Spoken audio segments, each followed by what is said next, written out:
नमस्कार, मेरा नाम रविकांत भारती। आप सभी को बता दें कि मुफ्ती सलमान अजहरी साहब को गिरफ्तार कर लिया गया है और उनका गुनाह यह है कि वह इजराइल को कंडेम कर रहे थे और इजराइल के खिलाफ भाषण दे रहे थे। वह फिलिस्तीन के गाजा पट्टी पे जो मासूम बच्चों का, अस्पताल पे महिलाओं को जो कत्लेआम हो रहा है, उस कत्लेआम से उनका हृदय बहुत दुखित था और वह भाषण देते हुए इजराइल को खरी खोटी सुनाते हैं और वह कह देते हैं कि आज खामोशी है, कल शोर आएगा, आज कुत्तों का दौर है, कल हमारा दौर आएगा। यह बात सलमान अजहरी इजराइल को टारगेट करते हुए उस भाषण में कहते हैं, लेकिन यही दो लाइन पीछे का शायरी में से काट के वायरल किया गया और बोला गया कि यह हिंदुस्तान के खिलाफ बोल रहे हैं, हिंदुओं के खिलाफ बोल रहे हैं। और उसके बाद गुजरात एटीएस आया, इनको अपने घर पे नजरबंद किया 10 घंटे और उसके बाद गिरफ्तार करके महाराष्ट्र पुलिस के साथ गुजरात एटीएस इनको महाराष्ट्र के थाने में लेके गया और फिर महाराष्ट्र का थाना जो है, वहां थाना से लेके कहां चले गए, यह जूनागढ़ गुजरात के लिए इनको लेके प्रस्थान कर गए। अब मुफ्ती सलमान अजहरी ने जो इजराइल को टारगेट किया था, क्या इसके पहले हिंदुस्तान में इजराइल को कोई टारगेट नहीं किया है? दोस्तों, आपको बता दें, हमारे देश के एक महापुरुष हैं जो पूर्व प्रधानमंत्री हैं, जिनका नाम अटल बिहारी वाजपेयी है।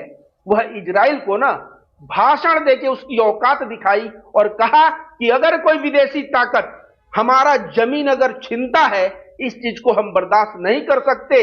ठीक उसी प्रकार फिलिस्तीन का जमीन जब हम अपने लिए बर्दाश्त नहीं कर सकते तो दूसरे के लिए भी नहीं। अगर फिलिस्तीन का जमीन इजराइल ने लिया है तो इजराइल को वह जमीन छोड़ना पड़ेगा। और अटल बिहारी वाजपेयी ने इजराइल का विरोध किया था। तो इजराइल का विरोध करना क्या गलत है? आप बताइए, क्या इजराइल जो है अमानवीय घटना नहीं कर रहा है? इजराइल जो है 2 वर्ष 4 वर्ष के बच्चों को मार रहा है। कल जो है एक बच्चा बंदूक के साथ, वो जो खिलौना वाला बंदूक प्लास्टिक का होता है ना, 4 वर्ष का छोटा सा मासूम बच्चा उसके साथ खेल रहा था वेस्ट बैंक फिलिस्तीन में। वहां से उसको पूरा आर्मी पहुंचता है, उसके घर को ध्वस्त करने का प्रयास करता है और बच्चे को गिरफ्तार करके लाता है। इजराइल मासूमों पे अत्याचार कर रहा है कि नहीं, महिलाओं पे अत्याचार कर रहा है कि नहीं? अभी तक गाजा पट्टी पे लाखों लाख लोग मारे गए और पूरा विश्व मुख दर्शक बन के देख रहा है। यूनाइटेड नेशन, आपको बता दे दोस्तों, यूनाइटेड नेशन के बहुत सारे लोग वहां मदद करने गए थे, उनको मार चुका है। बहुत सारे यूनाइटेड नेशन के कार्यकर्ता मारे गए हैं। ये तो छोड़िए, बहुत सारे पत्रकार मारे गए हैं। और इस तरह से इजराइल जो टारगेट कर रहा है, यह पूरे विश्व के मानवता, अगर आप मानव हैं तो उसके ऊपर कलंक है।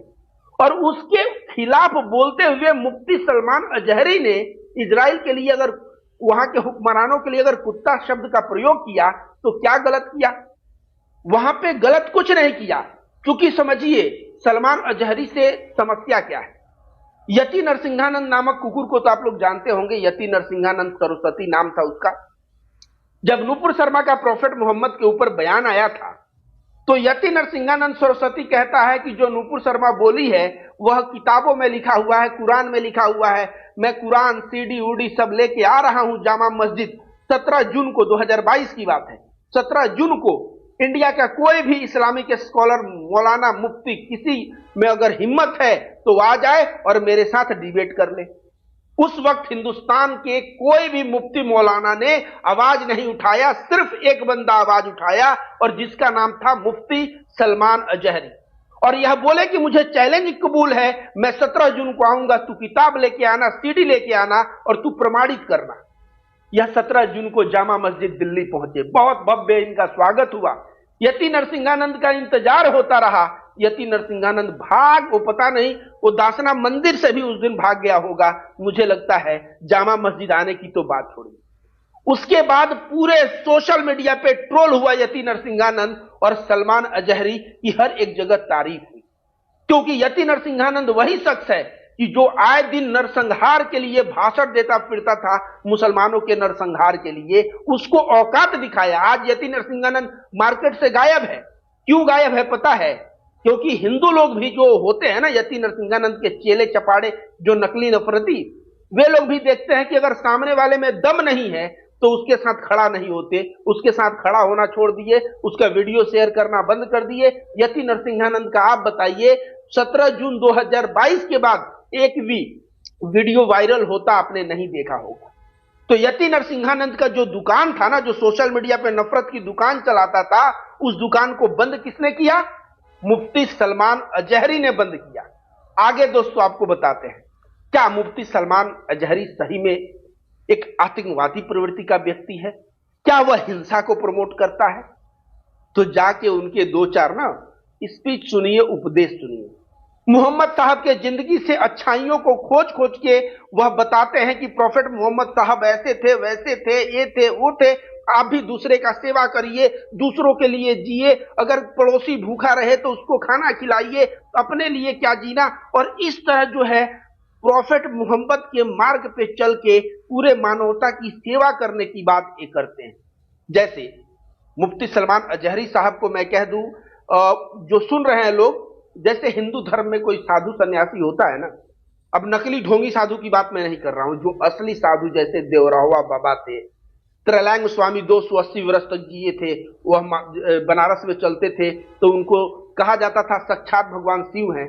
इस तरह त्रैलंग स्वामी, योगानंद थे, युक्तेश्वर गिरी थे, लहरी महाराज थे, अभी अड़गड़ानंद महाराज जी जो छत्तीसगढ़ मिर्जापुर में है। ऐसे बाबा जो हिंदू धर्म में जो असली बाबा है ना, वे लोग भी जहां भी मानवता का हनन होता है, मानवता के ऊपर कोई अत्याचार होता है, उसके ऊपर बोलते हैं कि यह गलत हो रहा है और प्रेम सद्भाव को प्रमोट करते हैं। अब यह मुफ्ती साहब भी हमेशा इनका आप बयान सुनिएगा, बोलने का तरीका देखिएगा, बहुत ही पोलाइट, बहुत ही विनम्र और बहुत ही अच्छी बातें मुसलमानों को सिखाते हैं। अगर इनके सिखाए हुए मार्ग पे मुसलमान चले और हिंदू धर्म के सच्चे साधु सन्यासियों को सिखाए हुए मार्ग पे अगर हिंदू चले तो हिंसा हो ही नहीं सकता, ये मैं रविकांत भारती गारंटी देता हूं।